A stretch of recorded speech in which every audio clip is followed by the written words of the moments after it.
محترم ناظرین، آج کی اس ویڈیو میں ہم آپ کو تابوت سکینہ کے تاریخی اور روحانی پس منظر کے متعلق اہم معلومات دیں گے، لہٰذا آپ سے گزارش ہے کہ ہماری ویڈیو کو آخر تک ضرور دیکھیں، اور اگر آپ ہمارے چینل پر نئے ہیں تو ہمارے چینل کو سبسکرائب کر لیں۔ بسم اللہ الرحمن الرحیم۔ پیارے دوستو، تابوت سکینہ کیا ہے اور اس میں کیا کیا چیزیں تھیں، یہ ایک ایسا سوال ہے جس کے بارے میں مسلمانوں کی نئی نسل نا واقف ہے، جو کہ تمام مسلمانوں کے لیے لمحہ فکریہ ہے۔ بابل کے مطابق اس میں حضرت یوسف علیہ السلام کا جسد مبارک اور بابل ہی کی بعض روایات کی روح سے ہڈیاں اور کپڑے تھے، اور اسے حضرت موسیٰ مصر سے اپنے ساتھ لائے تھے۔ پیارے دوستو، قصص الانبیاء میں ہے کہ اس متبرک صندوق میں تورات کا اصل نسخہ حضرت موسیٰ و ہارون کے عصا، پیر ہند اور من کا مرتبان محفوظ تھے۔ پیارے دوستو، اس تابوت کے بارے میں اللہ تبارک و تعالیٰ کا ارشاد گرامی ہے، اور انہیں ان کے نبی نے کہا کہ اس تالوت کی بادشاہی کی نشانی یہ ہے کہ تمہارے پاس صندوق تابوت آئے گا، اس میں تمہارے رب کی طرف سے سکینت ایک تسلی ہے، اور آل موسیٰ و آل ہارون نے جو کچھ چھوڑا تھا اس میں سے باقی ماندہ چیزیں ہیں، اسے فرشتے اٹھائے ہوئے ہوں گے، بے شک اس میں تمہارے لیے یقیناً ایک نشانی ہے اگر تم مومن ہو۔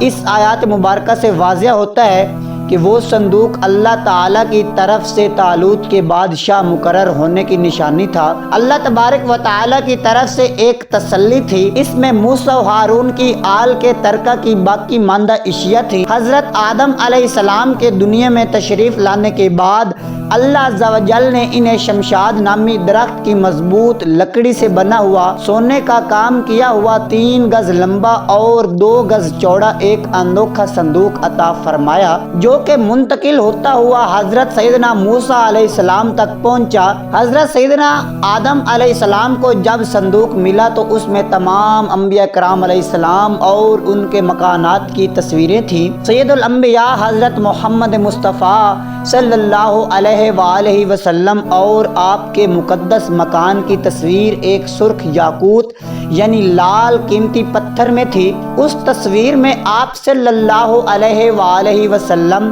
نماز کی حالت میں تھے، جبکہ آس پاس صحابہ کرام علیہ السلام موجود تھے۔ یہ تصویریں قدرتی تھیں، انسان کی بنائی ہوئی نہ تھیں۔ پیارے دوستو، جب حضرت سیدنا موسیٰ علیہ السلام کو یہ صندوق ملا تو آپ اس میں اپنا خاص سامان رکھنے لگے۔ اس کے علاوہ صندوق میں توریت شریف کی تختیوں کے ٹکڑے، جنتی لاٹھی، حضرت سیدنا موسیٰ علیہ السلام کا لباس اور حضرت سیدنا ہارون علیہ السلام کا امامہ اور ان کی لاٹھی، حضرت سیدنا سلیمان علیہ السلام کی انگوٹھی، اور بنی اسرائیل پر نازل ہونے والا وہ برتن بھی تھا جس میں آسمانوں سے من و سلوہ اترا کرتا تھا۔ لیکن ناظرین، اصل سوال یہ ہے کہ آخر تابوت سکینہ کیا ہے اور کہاں ہے؟ تو چلیے تفصیل سے جانتے ہیں۔ تابوت سکینہ ایک صندوق کا نام ہے جو شمشاد کی لکڑی کا بنا ہوا تھا۔ اس صندوق میں حضرت موسیٰ کا عصا اور ان کی جوتیاں تھیں، حضرت ہارون علیہ السلام کا امامہ، حضرت سلیمان علیہ السلام کی انگوٹھی، تورات کی تختیوں کے چند ٹکڑے، کچھ من و سلوہ اور انبیاء علیہ السلام کی صورتوں کے حلیے وغیرہ موجود تھے۔ پیارے دوستو، بنی اسرائیل میں یہ صندوق بڑا ہی مقدس اور بابرکت سمجھا جاتا تھا۔ یہ لوگ جب کفار سے جہاد کرتے اور کفار کے لشکروں کی کثرت اور شان و شوکت دیکھ کر سہم جاتے تو وہ اس صندوق کو اپنے لشکر کے ساتھ رکھ لیتے تھے۔ اس صندوق سے رحمتوں اور برکتوں کا ایسا ظہور ہوتا کہ ان کے دلوں میں سکون و اطمینان پیدا ہو جاتا، اور ان کے لرزتے ہوئے دل پتھروں کی چٹانوں سے زیادہ مضبوط ہو جاتے۔ آسمان سے فتح و نصرت نازل ہوتی اور یہ جنگ میں فتح یاب ہو جاتے۔ بنی اسرائیل میں جب کوئی اختلاف پیدا ہوتا تو یہ لوگ اسی صندوق سے فیصلہ کراتے تھے۔ صندوق سے فیصلے کی آواز سنی جاتی تھی۔ الغرض یہ صندوق جو تاریخ میں تابوت سکینہ کے نام سے مشہور ہے، بنی اسرائیل میں اللہ تبارک و تعالیٰ کی رحمت و بابرکت اور فتح کے نزول کا نہایت ہی مقدس اور بہترین ذریعہ سمجھا جاتا تھا۔ پیارے دوستو، مگر جب بنی اسرائیل طرح طرح کے گناہوں میں مبتلا ہو گئے اور ان کی سرکشی اور بدعمالیاں اپنے عروج پر پہنچ گئیں تو ان پر اللہ تبارک و تعالیٰ کا غضب نازل ہوا۔ کفار کی قوم عمالقہ نے ایک بہت بڑے لشکر کے ساتھ ان لوگوں پر حملہ کر دیا اور ان کافروں نے بنی اسرائیل کا قتل عام کر کے ان کی عمارتوں کی توڑ پھوڑ کر کے سارے شہر کو تہس نہس کر ڈالا اور اس مقدس صندوق کو بھی اٹھا کر لے گئے۔ قوم عمالقہ کے کفار نے اس مقدس صندوق کو نجاست کے گندے کوڑے خانے میں پھینک دیا۔ اس بے ادبی کا عمالقہ کے کفار پر یہ وبال پڑا کہ یہ لوگ طرح طرح کی بلاؤں اور بیماریوں میں مبتلا ہو گئے، جس سے قوم عمالقہ کے شہر بالکل برباد اور ویران ہو گئے۔ یہاں تک کہ ان کافروں کو یقین ہو گیا کہ اس مقدس صندوق کی بے ادبی کا عذاب ہم پر نازل ہوا ہے، تو ان کافروں کی آنکھیں کھل گئیں۔ چنانچہ انہوں نے اس صندوق کو ایک بیل گاڑی میں رکھ کر ان بیلوں کو بنی اسرائیل کی بستیوں کی طرف ہانک دیا۔ حضرت شمویل علیہ السلام جب نبوت سے سرفراز کیے گئے تو اس زمانے میں کوئی بادشاہ نہیں تھا۔ بنی اسرائیل کی قوم نے آپ علیہ السلام سے درخواست کی کہ آپ علیہ السلام کسی کو ہمارا بادشاہ بنا دیجئے۔ آپ علیہ السلام نے حکم خداوندی کے مطابق حضرت طالوت کو بادشاہ بنا دیا، جو بنی اسرائیل میں سب سے زیادہ طاقتور اور سب سے بڑے عالم تھے، لیکن بہت ہی غریب اور مفلس تھے۔ بکریوں کی چرواہی کر کے زندگی بسر کرتے تھے۔ اس پر بنی اسرائیل کو اعتراض ہوا کہ طالوت کا تعلق شاہی خاندان سے نہیں ہے، لہٰذا یہ کیسے ہمارا بادشاہ ہو سکتا ہے؟ اس سے زیادہ تو بادشاہت کے حقدار ہم لوگ ہیں، کیونکہ ہم لوگ شاہی خاندان سے تعلق رکھتے ہیں۔ ایک غریب اور مفلس انسان بلا تخت شاہی کے لائق کیوں کر ہو سکتا ہے؟ بنی اسرائیل کے ان اعتراض کا جواب دیتے حضرت شمویل علیہ السلام نے یہ تقریر فرمائی کہ اس کا تعین میری طرف سے نہیں، بلکہ یہ تو اللہ تبارک و تعالیٰ کا حکم ہے جس نے اسے بادشاہت کے لیے چن لیا ہے۔ پھر ظاہراً وہ تم میں بڑا عالم بھی ہے، قوی و طاقتور، شکیل و جمیل، شجاع و بہادر اور لڑائی کے فنون سے پوری طرح واقف کار ہے۔ اللہ اپنا ملک جسے چاہے دے اور اللہ وسعت علم والا ہے۔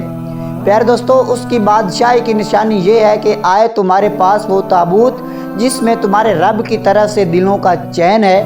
اللہ تعالیٰ نے قرآن میں اس واقعے کا ذکر کرتے ہوئے ارشاد فرمایا، جس کا ترجمہ یہ ہے کہ اور ان سے ان کے نبی نے فرمایا کہ بے شک اللہ تعالیٰ نے طالوت کو تمہارا بادشاہ بنا کر بھیجا ہے۔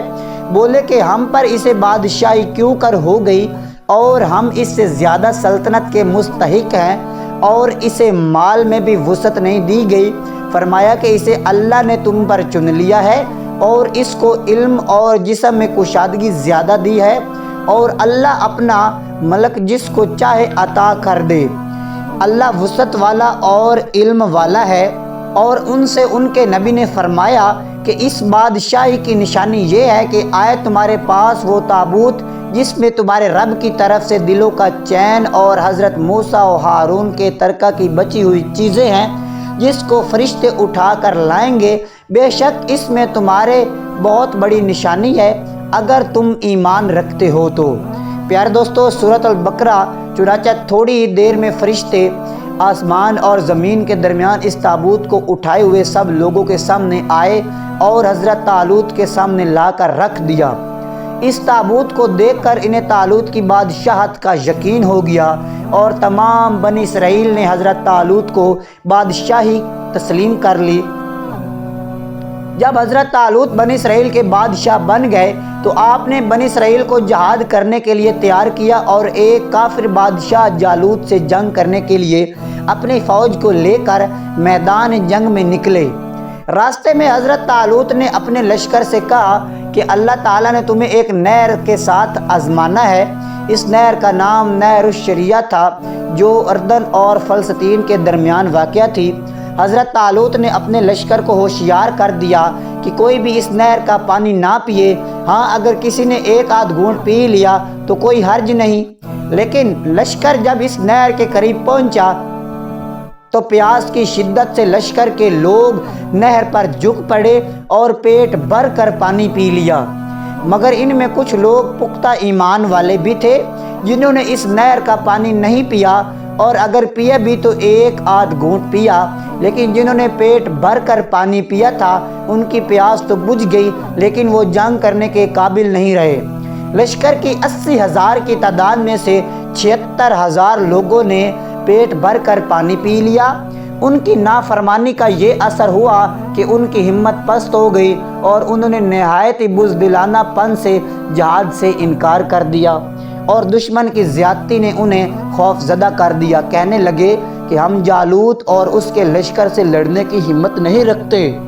صرف 4,000 سپاہی حقیقی فرما بردار نکلے۔ انہوں نے اللہ تبارک و تعالیٰ کے حضور گڑ گڑا کر دعائیں کی کہ اے اللہ، لڑائی کے وقت ہمارے قدم جما دے اور بھاگنے سے ہمیں بچا لے اور ہمیں دشمنوں پر غالب فرما۔ ان کی دعائیں قبول ہوئیں اور اللہ نے انہیں فتح سے ہمکنار کیا۔ جالوت بہت قد آور اور نہایت اتنی طاقتور بادشاہ تھا۔ دونوں فوجیں میدان جنگ میں لڑائی کے لیے صف آرائی کر چکی تو حضرت طالوت نے اپنے لشکر میں اعلان کر دیا کہ جو شخص جالوت کو قتل کرے گا میں اپنی شہزادی کا نکاح اس کے ساتھ کر دوں گا اور اپنی آدھی سلطنت بھی اس کو عطا کر دوں گا۔ جب جنگ شروع ہوئی تو حضرت داؤد علیہ السلام اپنی گوپھن لے کر آگے بڑھے۔ یہ ایک ہتھیار تھا جس میں پتھر رکھ کر دشمن پر مارے جاتے تھے۔ جالوت پر آپ علیہ السلام کی نظر پڑی تو آپ علیہ السلام نے اپنی گوپھن میں پتھر رکھے اور بسم اللہ پڑھ کر جالوت کے اوپر پھینکے۔ یہ پتھر جا کر جالوت کی ناک اور کھوپڑی پر لگے اور اس کے بیجے کو پاش پاش کر کے سر پیچھے سے نکل کر سپاہیوں کو لگے، جس سے بہت ہی سپاہی ہلاک ہو گئے۔ جالوت کے مرتے ہی اس کے لشکر کی ہمت ٹوٹ گئی اور اس کے لشکر میں بھگدڑ مچ گئی۔ پیارے دوستو، حضرت داؤد علیہ السلام جالوت کی لاش کو گھسیٹتے ہوئے لائے اور اپنے بادشاہ حضرت طالوت کے سامنے ڈال دیا، اور اس پر حضرت طالوت اور بنی اسرائیل بے حد خوش ہوئے۔ جالوت کے قتل ہو جانے کے بعد اس کا لشکر بھاگ نکلا اور حضرت طالوت کو فتح مبین حاصل ہوئی۔ پیارے دوستو، حضرت طالوت نے اعلان کیا کہ اپنے وعدے کے مطابق اپنی شہزادی کا نکاح حضرت داؤد علیہ السلام سے کر دو اور انہیں اپنی آدھی سلطنت کا بادشاہ بھی بنا دیا۔ اس واقعے کے 40 سال بعد حضرت طالوت علیہ السلام کا نکاح حضرت طالوت کا انتقال ہو گیا تو حضرت داؤد علیہ السلام پوری سلطنت کے بادشاہ بن گئے، اور جب حضرت شمویل علیہ السلام کی بھی وفات ہو گئی تو اللہ تعالیٰ نے داؤد علیہ السلام کو بادشاہت کے ساتھ ساتھ نبوت سے بھی سرفراز فرمایا۔ پیارے دوستو، روایت میں ہے کہ حضرت داؤد علیہ السلام کی زبردست خواہش تھی کہ وہ اس صندوق تابوت سکینہ کے لیے ایک مستقل گھر بنائیں تاکہ یہ محفوظ رہے۔ بالآخر حضرت سلیمان علیہ السلام نے اپنے عہد سلطنت میں یہ گھر تعمیر کروایا جو ہیکل سلیمانی کے نام سے مشہور ہوا۔ حضرت سلیمان علیہ السلام رہائش گاہیں بھی بنوائی تھیں۔ ان کے بعد ہر آنے والے بادشاہ نے اس ہیکل کو 12 دریوں اور برآمدوں میں اضافہ کیا، حتیٰ کہ تابوت سکینہ کا کمرہ ان مختلف عمارتوں میں چاروں طرف سے گھر گیا۔ 895 قبل مسیح میں ایک سفاک اور ظالم بادشاہ بخت نصر نے بنی اسرائیل پر حملہ کیا تو دوسری عمارتوں کے ساتھ ساتھ ہیکل سلیمانی کو بھی تباہ و برباد کر دیا۔ اس کی افراتفری میں تابوت سکینہ غائب ہو گیا اور آج تک اس کا کوئی سراغ نہیں مل سکا۔ خداوند کریم چاہے تو ایک بے جان لکڑی کے تابوت کو اتنا افضل کر دے کہ اپنی خلقت کے لیے باعث عزت، افتخار، رحمت، برکت، کامیابی و کامرانی بنا دے، رب سے رابطے کا ذریعہ بنا دے، چین و سکون کا سبب بنا دے، اور پھر جس کو وہ خود ہی سکون کی علامت کہے اس کو بے سکونی کا سبب بنا دے۔ 4000 سال گزرنے کے بعد بھی چین و سکون نہ ملے، اس لیے زندگی کا اولین شعار رب کی فرما برداری ہونا چاہیے۔ جب خداوند کریم انعام دینے پر آتا ہے تو معمولی لکڑی کے ساتھ صندوق میں رحمت و برکت نازل کر دیتا ہے، جیسے اس نے ان لوگوں کے لیے کھانے کے لیے آسمان سے 2 کھانے اتارے، ایک کا نام من اور دوسرے کا نام سلوا تھا۔ من بالکل سفید شہد کی طرح ایک حلوہ تھا یا سفید رنگ کی شہد ہی تھی اور جو روزانہ آسمان سے بارش کی طرح برستی تھی، اور سلوا پکی ہوئی بٹیرے تھی جو دکھنی ہوا کے ساتھ آسمان سے نازل ہوا کرتی تھی۔